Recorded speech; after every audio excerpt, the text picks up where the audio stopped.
I hope you're not tired of HBCUs hiring ex-NFL players as head coaches because it seems like Michael Vick is next in line. Oh, yeah, it's locked on HBCU. Play my music.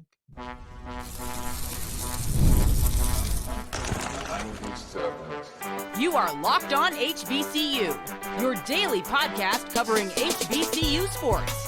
Part of the Locked On Podcast Network, your team every day. Family, welcome back to another episode of the Locked On HBCU podcast, your number one daily one-stop shop for everything HBCU athletics, Monday through Friday, part of the Locked On Podcast Network, your team every day. And now, of course, I'm Darian Gray, a.k.a. the Mouth of the South, Texas Southern alum and former TSU Herald sports editor and current contributing writer at USA Today's Saints Wire. Thank you for going on this journey with me. Make a Locked On HBCU your first listen of the day every day. And remember, just because the mic cuts off does not mean that the journey is over. It just means it's time to follow me on Twitter at South Exclusives. Starts with an S and ends with an S. Today's episode is brought to you by FanDuel. Go to FanDuel.com to make every moment more. And if you're new to FanDuel, you get $150 back in bonus bets if you put down a $5 winning bet. Go to FanDuel.com to get started. We'll wrap up today's episode with a two-part conversation with Aaron Webb. The former Mississippi Valley State defensive back joins us to give a real player perspective, X's and O's look at the biggest game of the HBCU season, South Carolina State versus Jackson State, the Celebration Bowl. We'll kick this off with some news. Michael Vick is interviewing. He is in discussions. He's in talks to be the newest Norfolk State head coach. And quite frankly, I think that this is going to get done. I want to timestamp this because over the course of Monday afternoon, Monday evening-ish, this has been a very rapidly moving statement and story, right? Because you had Norfolk State at play, and that was the big one at first. And then Sacramento State came into play. And then apparently Sacramento State wasn't in play. Before we get into the tug of war and bidding war, I want to set the stage. It is currently Monday, December 16th, 6:25 Central Time, as I am recording this. By the time you hear this on Tuesday morning, because I'm going to set this up to drop, and I may not be awake when it drops, Michael Vick may be the head coach. That very well may be the case. That being said, I want to take a look at the idea of Michael Vick as the Norfolk State head coach, because I know that there is a strong opinion about whether or not ex-NFL athletes with no real coaching experience should be able to come to the HBCU level. I understand that this is kind of like it's treated like a proving ground in some people's minds. I don't necessarily know that that's the truth. How do I want to phrase this? Because first off, I want to apologize to you if you are frustrated, because this is going to be a regular occurrence. My thing about the frustration is it's all based on how one person left, not even what that person did while they were here. I think that the thing with Deion Sanders is the media firestorm that comes with them, and not the actual output on the field, not the actual those things, right? But if you look at the whole ex-NFL athlete to HBCU head coach, the pipeline been pretty kind. Deion Sanders, back-to-back SWAC championships, Celebration Bowl berths. You're looking at Eddie George, just took his team to the FCS playoffs. Eddie Robinson, I know it hasn't resulted in any playoffs or championships, but I would think he's still doing a solid job. And I think that would be a little bit less of a debate if his quarterback situation was better this year due to health. But we're not here to go into each one of those guys. Maybe we will have that conversation. But outside of those three, I don't think anybody else really fits the mold. Hugh Jackson will be the closest one, but he came in with loads of coaching experience. And I think that's another, honestly, another misconception about the Deion Sanders thing, is that he came in with no expectations or no history, no resume, no experience. That's not true. That's just is not true. And I think the important part about mentioning that is that Michael Vick has a lot of similarities to Deion Sanders. He's going to come with a media firestorm. For all intents and purposes, Eddie George has been really low-key. Eddie Robinson is at his alma mater. Like it's different.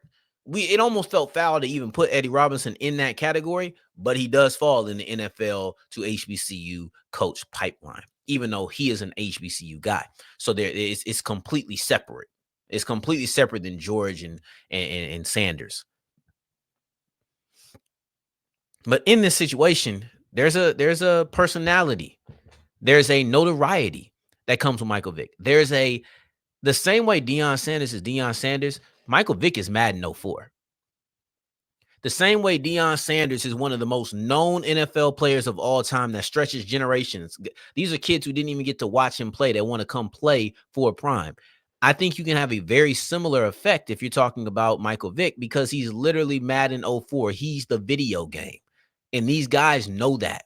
Even if they weren't around to play that game, they know Michael Vick, the most dynamic quarterback of his time.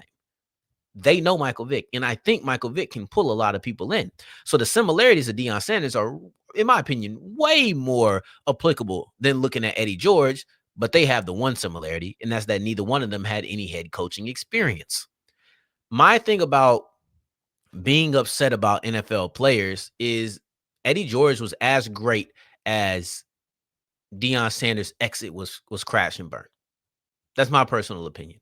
If we're talking about a level of professionalism, a level of respect that you want to see towards HBCUs, I don't like that Deion Sanders' exit is treated with so much more weight than Eddie George's tenure. That's not fair, but people want to focus on the negative. And that's the way that I see this, okay?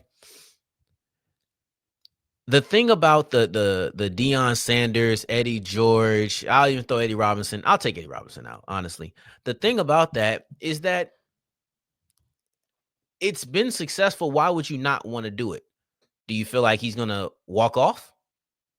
If you're Michael Vick, do you feel like Michael Vick's going to take Norfolk State for a 3-year run and then dip? Are you okay with that? Are you okay with understanding that he is a player, a former player who may have the dreams of coaching on a higher level? Are you all right with that? I don't think some people are. I think some people are uncomfortable with that idea because it makes them look like a platform, makes them look like a trampoline. And I don't necessarily think that's accurate. I think that's all framing and how you want to look at it. I don't look at it that way at all. I genuinely don't. But anyway, why would Vick to Norfolk State make sense? Because you had the connection between Eddie Robinson and his alma mater, Eddie George and the city of Nashville. There wasn't any connection with Deion. There wasn't any connection there. Well, now you have another connection with this being Vick's hometown. And Vick is a Virginia man. And it seems like, from the reports, that he wants to give back to a community that is close to him, and that's the state of Virginia. And he talked about, hey, I don't know how to whatever, but I know how to lead. And they're going to build up a staff around him. He's going to make sure that he's supported. And I can get down with that. I think that there's a lot of interest from both parties involved. Now to the Sacramento State part. They got $50 million. This was a report by Adam Schefter that they have $50 million in NIL, and they're looking to move up to the FBS. I'm just gonna be honest with y'all. That's a hard one. If we get into a bidding war with Norfolk State and Sacramento State and the $50 million NIL fund, forget about it. But then Sacramento State came out and said, no, this is not real. Fake. This is not real. So I don't know what the heck is going on. I don't. But I'll say this. If Norfolk State is running unopposed, it's going to happen. Everybody seems into it. Everybody seems interested. It's going to happen. Now, as we push forward, we're going to get into a conversation with Aaron Webb about the Celebration Bowl. I'm going to stop this here, and we're going to break it down and talk to my guy, A-Dub, in a second as we continue with Locked On HBCU.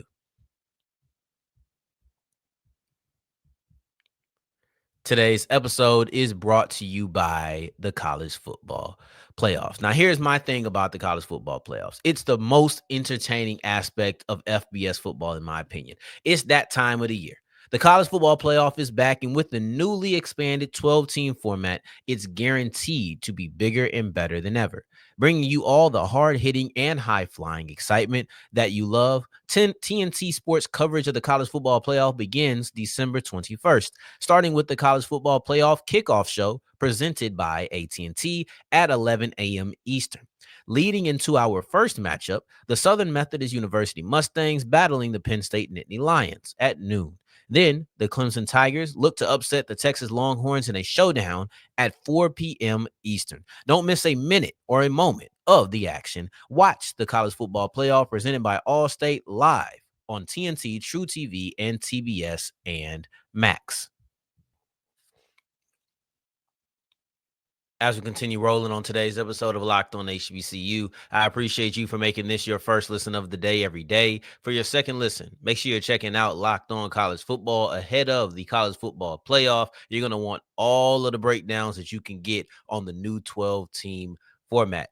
Things change, and just like the college football playoff format has changed, our plans for today's episode have also been altered. I know that I was supposed to have Aaron Webb here with me, but things happen, scheduling conflicts and things in personal life, right? One day we will get this set up and do it the right way, but today I'm going to go with what I already planned on talking about, which is Jackson State's secondary versus South Carolina State's wide receiving corps. I thought JSU would lose this game because they would lose this battle. And do games come down to one battle? Not at all. But this held a lot of weight. At the end of the day, South Carolina State, or more so the beginning of the day when you think about it, but South Carolina State walked in with 3 of the best wide receivers in the MEAC. You go on any level of football, you're not going to find that many places.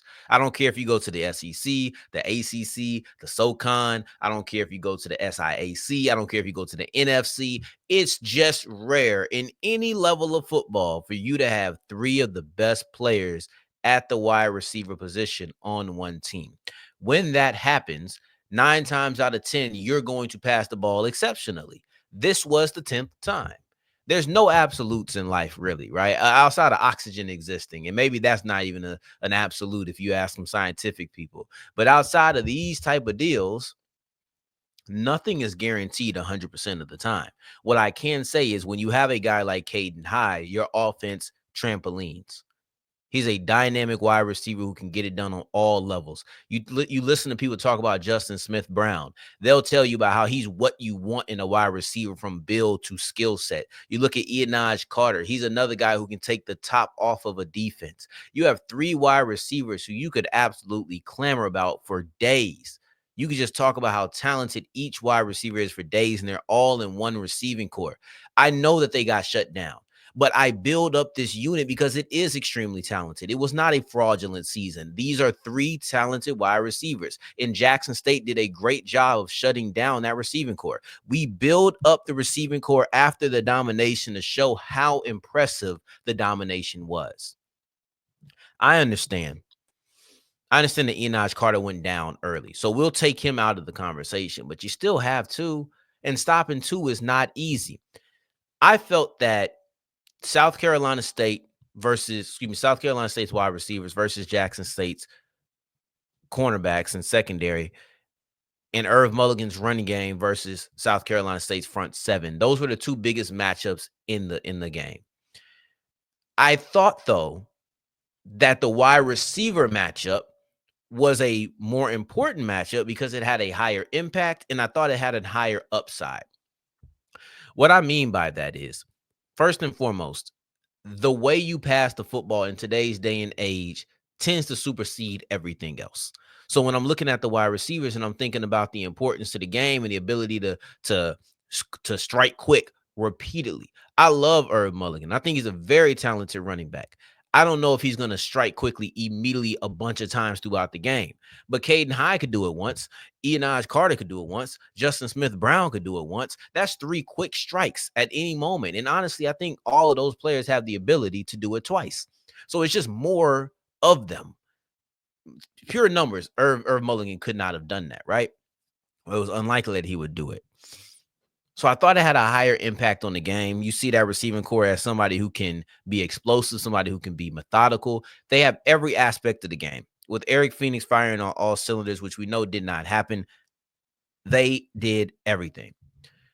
Yesterday, I talked about the self-inflicted wounds of South Carolina State. And I said to myself, or excuse me, I said to you guys, that happened 10% of the time.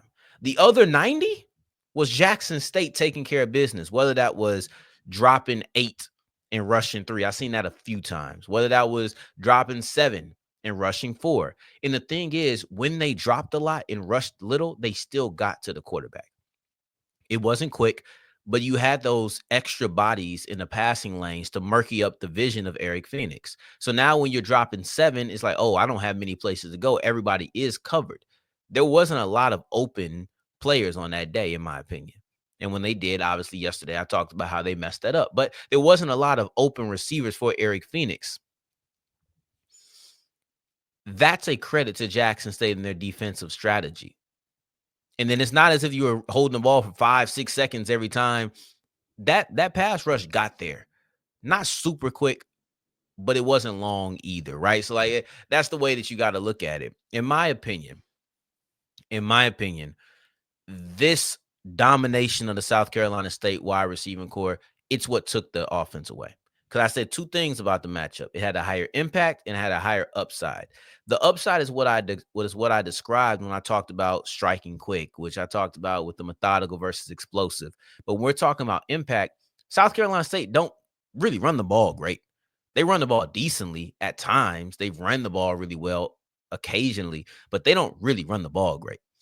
They're a pass first team and they do it exceptionally, but that's what they do. If you take that out, you're not going to win that game. We saw that on Saturday. As for Jackson State, Irv Mulligan, if you take him out the game, you can still pass the football. Did I think it would be to that degree? No. But you have to remember, Jacoby Morgan is still a talented quarterback. He's still a guy who can lead the passing attack. And we saw this on Saturday. We saw Irv Mulligan not have a great game. We saw the South Carolina State wide receiving core get absolutely erased. Which one had a higher impact? The one you would expect to. Irv Mulligan not being able to run the ball, they just leaned more into the passing game, or the passing game stepped up for them. Defense, it stepped up. Meanwhile, you look on the other side, the run game didn't. They run the ball like 7 times with their running backs. It was terrible. It was not good. So when you're looking at Jackson State absolutely shutting this down, this is the reason why you were only able to score 7 points. It's the reason why you didn't get anything going. Eric Phoenix was benched. How many times I got to say that? And I know Ionaj Carter got hurt, so we'll take him out the conversation. You had 2 wide receivers, Caden High and Justin Smith-Brown. High had 4 catches for 16 yards. Justin Smith-Brown had 5 for 24. These are numbers that you rarely see. I take certain context and I say, okay, Eric Phoenix got hurt in that Morgan State game, Stubblefield coming in the game. Okay, whatever. You have a new quarterback. Let's ease up on how harshly we grade the yardage. That Fort Valley State game, they were dominant and they didn't need to run or pass the football. Same with the Morgan State game. They beat Morgan State by nearly 50 points and they didn't have a great passing attack. Didn't even hit 300 that day. They didn't even hit 200 that day. Right? They barely hit 150. In the regular season for South Carolina State, in games in which they did not pass the ball, or these 3 wide receivers did not have huge games, even though Ionaj Carter had like 80-something yards against Fort Valley State. But in these matchups where they didn't have huge games, the running game was dominant. It felt like a week off, and you were blowing these teams out. You don't need to pass the ball when you're blowing them out. There was no injury to Eric Phoenix. There was no blowout happening in which you didn't need to pass the football. South Carolina State desperately needed the best part of their offense, and they couldn't get it because South Carolina State was erased by Jackson State secondary. You have to give them credit. This is a very talented unit, and I want to make sure that I praise that. But as we continue, we're still rocking with the Celebration Bowl. They were just the more physical team. And I thought TC Taylor had some real interesting comments about the physicality of Jackson State versus the physicality of South Carolina State. And we'll review those comments in addition to ones made by Irv Mulligan as we continue and wrap up today's episode of Locked On HBCU. Today's episode is brought to you by FanDuel, and FanDuel is the official sports book of the Locked On Podcast Network. If you're looking to make a little bit of extra money, I always would suggest FanDuel because FanDuel allows you to put money down on the NFL, the NBA, all of the sports in between. We just got done talking about college football and the playoffs that are about to happen on Friday and Saturday and moving forward over the next couple of weeks. I would be making some money on that if I were you. I'll be going to FanDuel, seeing what's the over under. I would be going to look for that for individual players, for point spreads, for teams, all of the things that are in between. You go to FanDuel.com. You put down a $5 bet.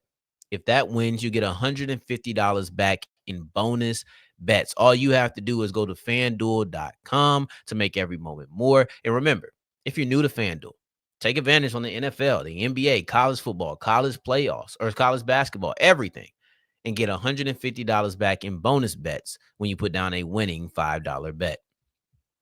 Today's episode is also brought to you by PrizePicks. PrizePicks is the best way and best place to get your real money sports action. With over 10 million members and billions of dollars in award winnings, PrizePicks has made daily fantasy sports accessible to all. You just pick more or less on at least two players for a shot to win up to 1,000 times your cash. Run your game all season long on PrizePicks, America's daily #1 fantasy sports app. Listen, it gets so crucial that I know folks who have a group chat for the PrizePicks. I ain't lying to you. Make your holidays bigger and brighter with PrizePicks, the best place to get real money action while watching your favorite sports. Join now, because this holiday season, PrizePicks is giving away 2 free picks in December, and they're giving away $30+ million in rewards during Picksmas. So go ahead and download the app and use the code LOCKEDONCollege to get $50 instantly after you play your first $5 lineup. Download the app today and use the code LOCKEDONCollege to get $50 instantly after you play your first $5 lineup. PrizePicks, run your game. As we're wrapping up today's episode of Locked On HBCU, I appreciate you for making this your first listen of the day every day, making it all the way to segment 3. And I thank you 2 times for that. Thank you. Thank you. South Carolina State got absolutely dominated on multiple fronts. And you look at where we talk about them being dominated. We talked about the wide receiving core. We talked about their ability to pass the football. And I think that's very funny, because T.C. Taylor brought up an interesting quote, or an interesting point in this quote. He said, "We got tired of hearing about them and that it's a physical brand in the MEAC. You look today, they were the more finesse team. They tried to throw more. We ran the football." I want to break down this because there's so many layers to it, not as far as it being deep, but just how many ways that it unfolded and became true. Let's be very clear. We broke down South Carolina State being the more finesse team going into the game, but we didn't use the word finesse. We just said they like to throw the football while Jackson State wants to run the football. That was true coming into the game. That wasn't true after the game, as far as like that wasn't something we realized after the game. This was known going into it. You had Eric Phoenix, Caden Hyde, Justin Smith-Brown, Enaj Carter. You wanted to throw the rock. Tony at the tight end position. You wanted to throw the football if you are South Carolina State. No disrespect to Duhart, no disrespect to Adams. That ain't their bread and butter. South Carolina State does not run the football like that. That is not their preferred form of offense. For Jackson State, their offensive player of the year was their running back. First time we've seen that in a minute, but I think Irv Mulligan clearly deserved it. He was the engine on the best team of the conference. It was excuse me. It was a no-brainer on who you would give that award to. So knowing who was the more physical team, we knew that. But I didn't really think about the talking points that we've heard before. See, T.C. Taylor was in the MEAC at one point. So he knows, and he took part in that. He actually performed in a Celebration Bowl with North Carolina Central. If I'm not mistaken, I think that was his first one, and the one that he had failed to win, but he wasn't a head coach at that time. So he knows how they're talked about in that conference. He said, we're going to come in and we're going to hit him in the mouth. And the idea that we're going to punch you in the mouth today, right now, it was an interesting take. And it's just something I didn't think about because I already knew that they would run the football. So now let's look at, I told them if you look today, they were the more finesse team. They tried to throw the ball. We ran the football. Okay, well, now let's look at the numbers, because the numbers back that up 100%. But you wouldn't necessarily think that it did. You wouldn't necessarily think that it did. But it was Jackson State who went on a near 10-minute drive. It was Jackson State who went on a 6-minute drive. It was Jackson State that followed that 6-minute drive up with a 5-minute drive. It was Jackson State that had long drives. And the way you do that is by running the football. But you know what? Maybe you need a little bit more proof. Maybe you need actual numbers and not just what we can assume based off of time of possession, even though you had 37-23. It was a massive, massive gap in time of possession. That happens when you run the football. But you know what? Whatever. You could technically throw a bunch of short passes inbounds, and that would happen. Let's look at the numbers. Because as good as Jacobian Morgan was, he only threw the football 21 times. Irv Mulligan ran it 25. You look at, they had 15 completions. Jacobian Morgan ran the football 10 times. You hear me? Like, we're talking about Jacobian Morgan, the quarterback, completing 15 passes and running the football 10 times. Let's say 9 because one was a sack. That's still pretty even. As far as quarterback runs, you're looking at Amari Matthews, who I think had a really good day. He was a very efficient runner, 11 for 56, but let's focus on the 11 rushes. So in total, you're looking at 51. Jackson State ran the football 51 times. South Carolina State ran it 19. 2 of those came from Stubblefield, the quarterback. Eric Phoenix was the leading rusher for South Carolina State with 8 for 17.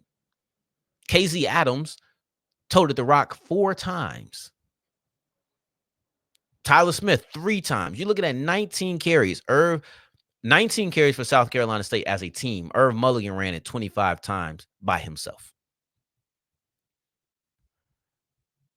Another quote from TC Taylor. We said we had to play the game. That's what I told them. I told them we are going to win this thing in the trenches and show everybody we're the best in the country.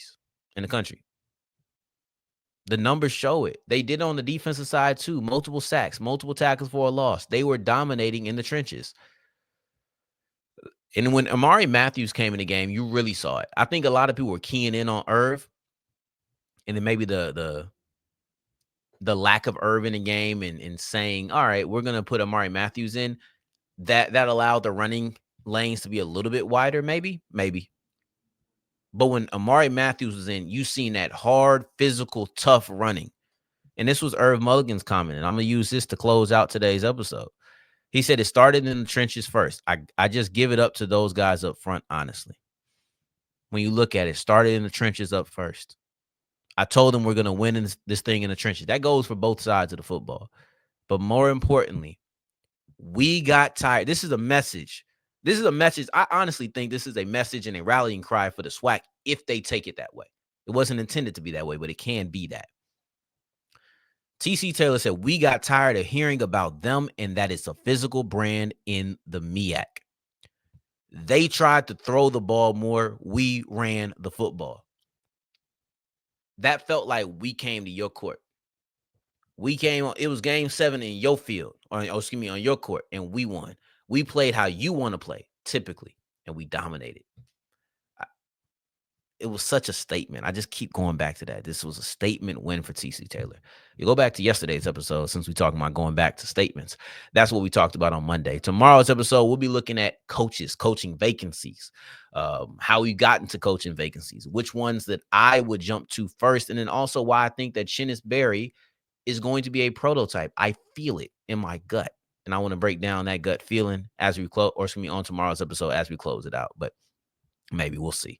In the meantime, in between time, until the next time that we hear each other, family, take care, stay blessed. Peace.